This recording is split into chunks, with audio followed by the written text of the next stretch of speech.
Abuzimet me çmimet e çadrave gjatë sezonit turistik i ka ardhur fundi.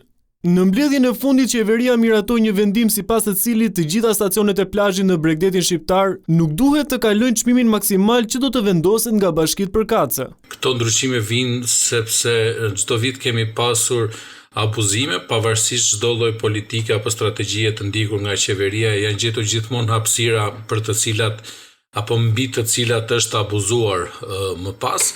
Plazhi i Durrësit ku janë zonat pak më të ngjeshura, ku hotelet janë shumë pranë njëri tjetrit, shumë pranë plazhit, mund të kemi edhe konflikte apo mund të kemi edhe problematika. Në plazhet e Fierit, Durrësit, Vlorës, Himarës dhe Shkodrës, bizneset mund të aplikojnë për stacion plazhi edhe nëse nuk kanë hotel apo bujtin pranë, por me kushtin që të mos vendosin më shumë se 50 çadra. Kemi shumë njësi akomoduese të cilat kanë kapacitet akomodimi për më shumë se 50 turistë dhe kjo gjë i kufizon në maksimum, sepse paketa e tyre e shërbimeve të akomoduese nënkupton automatikisht që të ofrojnë edhe shezlonet, edhe çadrat në breg të detit dhe duke bërë këtë lloj limitimi do të mund të kemi problematikë. Çmimet maksimale të vendosura nga Bashkitë për plazhet shqiptare nuk do të tekalohen gjatë gjithë sezonit turistik dhe do të rishikohen çdo vit.